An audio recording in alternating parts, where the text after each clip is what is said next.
ons maak ons seker dat ons op dieselfde blad zijn. Die realiteit is, die stygende vraag na energie en die gevolggaande klimaatsveranderingsprobleem is twee van die planeet en ook Suid-Afrika se grootste uitdaging. Dr. Rob Allen, president van die kernkragtebedryfsvereniging, NIASA, se woorde by die African Utility Week som op wat ons ook glo. Daar is nergens 'n enkele regte antwoord vir die optimale kombinasie van energiebronne nie. Dit hang af van wat die land het en wat sy behoeftes is. Suid-Afrika en Australië het groot steenkoolreserwes. California, soos wat jy gesê het baie sonskyn. Suid-Korea en Japan het geen noemenswaardige natuurlike hulpbronne nie. Daarom het hulle gegryp na kernkrag op groot skaal. Daarom skakel ons sommer met die invalslag kernkrag as enigste oplossingsopsie uit. Ons is 'n pro-kombinasie benadering. Kom ons hou dit eenvoudig. Soos wat ek gesê het, ons is 'n pro-kombinasie benadering. En julle is, soos wat julle gesê het, julle verseker maak dat ons die volume sal kan hanteer. Om die krag wat nou bestaande is, te verbeter, sodat dit die beste kan wees. Iewers moet julle verstaan, dat ons soek na die beste oplossing, soos ek julle gesê het. Maar, volgens ons, is dit 'n pro-kombinasie benadering, wat kernkrag insluit, wat deel maak van die oplossing. Ek verwerk hulle argumente soos volg. Julle het gesê dat julle die kombinasie gebruik het, en so bereken het dat kernkrag as beste oplossing gekry het.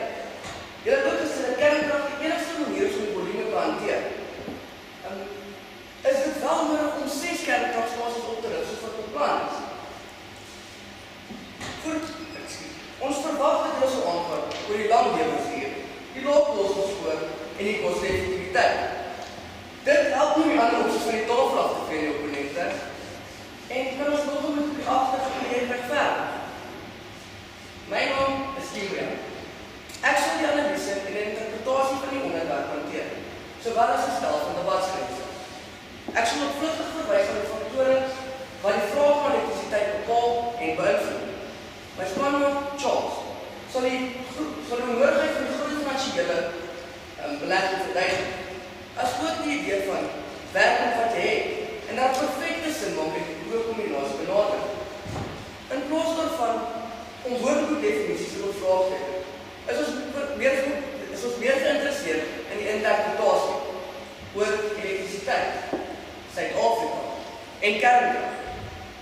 Ek reken my inleiding het duidelik gemaak dat Suid-Afrika unieke hulpbronne en unieke behoeftes het.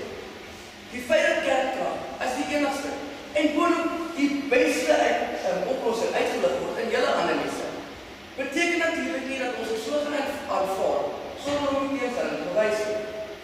Daarom moet er na ander bronne gekyk word van elektrisiteit opwekking. Net 'n kombinasie aanslag gaan die oplossing bied. Verder verklaring. Nie, in die proposisie is die bywoord van ontkenning. Daarom ontken ons kernkrag as die enigste of beste oplossing. In die beknopte verklarende woordeboek van Kritzinger en Exner word beste oplossing as begripsdeel, soos volg gedefinieer.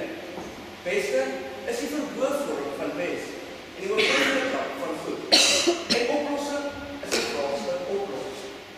Die volgende, dis volgens jou woordboek van die Afrikaanse taal. Die implikasie. Nie net 'n goeie of beter oplossing nie, maar die beste. Dis superieur, verhef bo enige ander alternatiewe. Dis gevaarlik optimisties opponente en kortsigtig, oningelig selfs. Die proposisie is nie spesifiek nie. Daarom kan dan nie aangeneem word of dit 'n kort, medium of langtermyn oplossing is nie. Ons sal waardeer as julle binne hierdie grens wat die proposisie self sal debatteer en dit sal respekteer. Die kernbegrip in die debat vandag is egter die vraag na elektrisiteit. Vraag volgens Kritzinger en Exner is koopvermoë.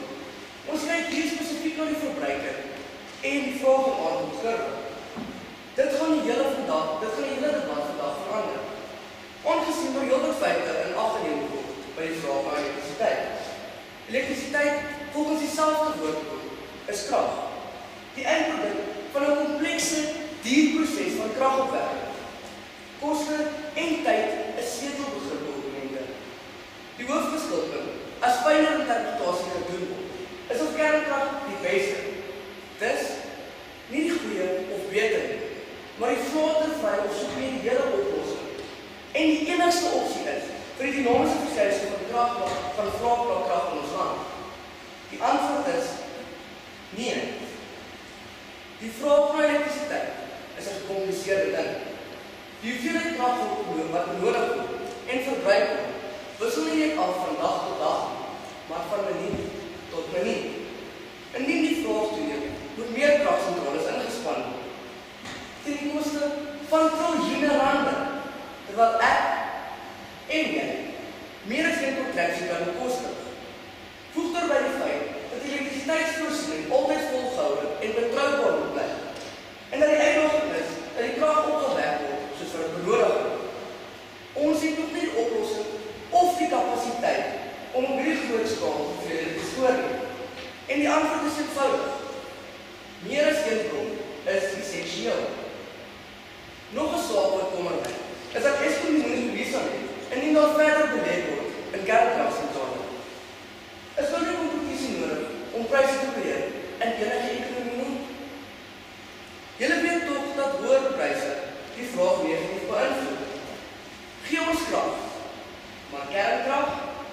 In die rapport van 27 Julie 2014 skryf Hulda Essop, politiese verslaggewer by die Naspers Sentrum, dat krag so duur kan word, dat niemand dit kan bekostig nie.